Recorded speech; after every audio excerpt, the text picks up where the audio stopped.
Bonjour à tous, je suis Barek et bienvenue sur la tribune de Coruscant pour cette nouvelle vidéo d'Holonews, votre émission d'actualité hebdomadaire sur Star Wars.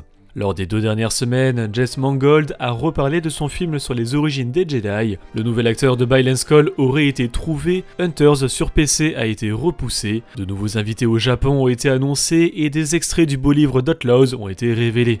Enfin, nous parlerons du nouveau merchandising. Jess Mangold est en pleine promotion de son biopic sur Bob Dylan, un parfait inconnu, mais le réalisateur est également en train de travailler sur le scénario de son prochain film Star Wars. Mangold et le scénariste d'Andor Beau Willimon travaillent actuellement sur ce film se déroulant à l'époque de la jeunesse des Jedi, soit environ 25 000 ans avant la saga Skywalker. Cette période a été abordée en littérature dans l'univers légende, mais le canon n'y a pas encore vraiment touché. Le duo serait sur le point de terminer une version préliminaire. MovieWeb a récemment abordé le sujet avec Mangold et il a déclaré vouloir s'éloigner de ce que proposent les films. Je cite, « Si le film Star Wars se déroule 25 000 ans avant tous les films Star Wars connus, c'est en partie parce que c'est une zone et un terrain de jeu que j'ai toujours voulu explorer et qui m'a inspiré quand j'étais adolescent, mais aussi parce que je n'ai pas envie d'être menotté par une histoire si vaste à qu'elle en devient presque inamovible et qu'on ne peut plaire à personne. » Mangold a aussi abordé le fait même de s'attaquer à Star Wars, sachant que c'est un réalisateur qui a déjà travaillé sur des licences comme Indiana Jones avec Le Cadran de la Destinée ou Marvel avec Logan. Je cite, « Le succès n'est jamais garanti, mais la réalité est que le moyen d'obtenir l'adhésion de la plupart des gens est de les émouvoir, de trouver d'une manière ou d'une autre l'humanité dans une situation. Qu'il s'agisse d'une méga franchise ou d'un petit film dramatique, quel qu'il soit, les films dont on se souvient le plus sont généralement ceux qui nous émeuvent. Ceux qui vous laissent froid, même s'ils sont intelligents, même s'ils sont spectaculaires, même s'ils sont éblouissants, sont en quelque sorte remplacés par l'objet éblouissant suivant un an plus tard. Ce sont les sentiments, n'est-ce pas? C'est ce qui définit vraiment ce que nous ressentons à l'égard de ces films et si nous avons envie de les revoir. Malheureusement, nous n'avons toujours aucune information quant à la sortie de ce film sur la jeunesse des Jedi. Découvrez des extraits des épisodes 6 et 7 de Skeleton Crew déjà disponibles sur Disney+.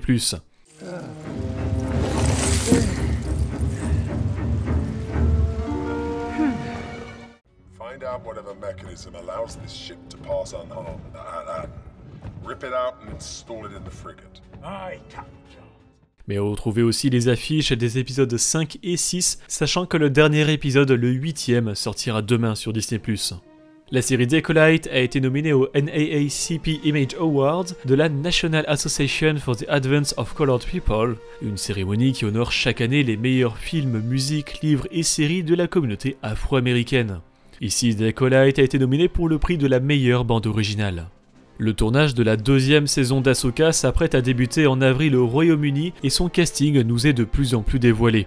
L'un des rôles à pourvoir est notamment celui de Baylan Skoll, un personnage qui a joué un rôle important dans la première saison et qui a terminé sur un cliffhanger sur Peridea. Malheureusement, l'acteur qui a incarné Skoll, Ray Stevenson, est décédé l'année dernière et selon un rapport exclusif de Jeff Schneider, soutenu par Bespin Bulletin, Rory McCann aurait été choisi pour incarner Baylan Skoll dans la 2e saison d'Ahsoka. Rory McCann est principalement connu pour son rôle de Sandor Clegane, alias le limier, dans la série Game of Thrones. Selon Bespin Bulletin, McCann devait d'abord jouer dans la série Andor pour le rôle de Brasso, l'ami de Cassian Andor sur Ferrix, avant qu'il soit attribué à Joplin Sibtain. Le nom de McCann circule donc autour de Lucasfilm depuis quelques années et la 2e saison d'Ahsoka n'a pas encore de date de sortie connue. C'est l'insider Daniel Richtman qui a déclaré via The Gamer avoir entendu dire qu'une série se déroulant à l'époque de l'Ancienne République serait en cours de développement chez Lucasfilm. Il s'agirait d'une série située des milliers d'années avant la saga Skywalker. Cette époque est bien connue des fans de l'univers étendu, puisqu'elle a longuement été abordée d'abord en littérature avec des séries comme La Légende des Jedi, puis en jeux vidéo avec les Knights of the Old Republic, puis le MMORPG The Old Republic. Cependant, il est important de noter que même si une rumeur parle d'une série se déroulant à cette époque, cela ne veut en aucun cas dire que le but sera d'adapter les œuvres aujourd'hui légendes.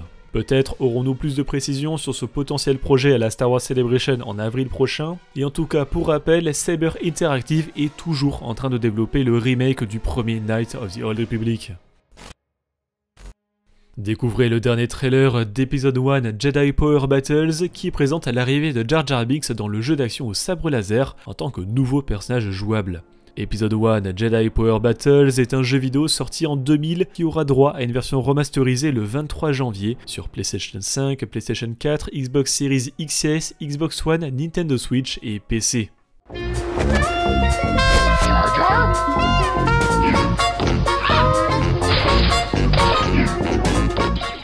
Le jeu vidéo de combat en arène Hunters est déjà disponible depuis plus d'1 an sur Nintendo Switch, Android et iOS, mais il a récemment été annoncé pour sortir sur PC. Afin de préparer cette sortie sur PC, 2 week-ends de playtest ont été prévus, un en décembre, auquel on a d'ailleurs fait un live dont la rediffusion est disponible sur notre chaîne YouTube secondaire, et un second le week-end dernier qui a donc été annulé. De plus, l'Early Access devait avoir lieu le 27 janvier, mais a aussi été repoussé à une date non définie. L'équipe de Hunters souhaite prendre encore un peu plus de temps pour peaufiner le jeu et le sortir enfin sur PC. Après Anthony Daniels, Temuera Morrison, Doug Chiang, Ashley Eckstein, Alan Tudyk, Manny Jacinto, Daniel Logan et Mads Mikkelsen, 2 nouveaux invités à la Star Wars Celebration Japan 2025 ont été révélés, Diego Luna et Sam Witwer. Diego Luna a interprété Cassian Andor dans Rogue One, A Star Wars Story et Andor, dont la seconde et dernière saison débutera quelques jours après la convention. Sam Witwer, lui, a eu de nombreux rôles. Il est le Starkiller dans les jeux vidéo Le Pouvoir de la Force, Maul et le Fils dans The Clone Wars et Rebels, ou encore Palpatine dans de nombreux jeux vidéo. La Star Wars Celebration Japan se tiendra à Shiba du 18 au 20 avril et tous ces acteurs seront présents pour participer à des panels, signer des autographes et prendre des photos.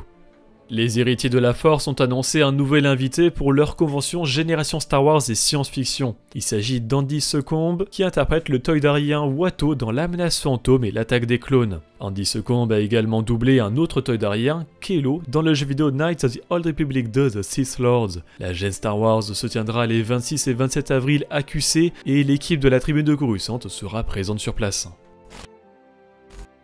Et côté extrait, retrouvez-en pour le beau livre The Art of Star Wars Outlaws et les comics The Battle of Jakku Last Stand numéro 2, The Battle of Jakku Last Stand numéro 3, Jedi Knights numéro 1, le Free Comic Book Day 2025 Star Wars numéro 1 et Echoes of Fear numéro 4. Découvrez également des couvertures alternatives pour Ahsoka numéro 7 et The High Public Adventures 2023 numéro 17. Lors des 2 dernières semaines, sont sortis les épisodes 6 et 7 de Skeleton Crew sur Disney+. Vous pouvez retrouver sur la chaîne YouTube principale les critiques de Tribune et Max Rebo, ainsi que les analyses des références, et sur la chaîne YouTube secondaire les rediffusions de nos critiques en live sur Twitch. Et en anglais sont sortis les comics The Battle of Jakku Last Stand numéro 2 et Ahsoka numéro 7. Côté merchandising, Hot Toys a annoncé une nouvelle figurine à échelle 1/6 avec Dark Malgus du jeu vidéo The Old Republic, le lien est dans la description. Et je vais conclure par une nouvelle moins réjouissante puisque nous avons appris le décès d'Angus MacInnes le 23 décembre à l'âge de 77 ans. Angus MacInnes était Gold Leader dans Un Nouvel Espoir, de son nom John Dutch Vander. Mais l'acteur était également revenu pour Rogue One A Star Wars Story, puisque des images d'archives du premier film ont été utilisées pour y intégrer son personnage, et MacInnes a accepté de venir faire de nouvelles répliques.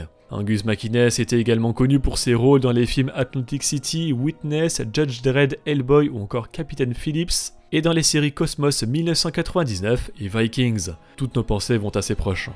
Merci d'avoir regardé cette vidéo, j'espère qu'elle vous a plu. Si c'est le cas, n'hésitez pas à laisser un like, à la partager et à vous abonner en activant les notifications si vous ne voulez pas rater les prochaines vidéos de la Tribune de Coruscant. Pour être au courant de l'actualité Star Wars au quotidien, suivez-nous sur Facebook, Instagram et X, et tous les dimanches, nous débriefons de l'actualité sur Twitch lors de notre émission Là-bas dans les étoiles. A bientôt et que la force soit avec vous.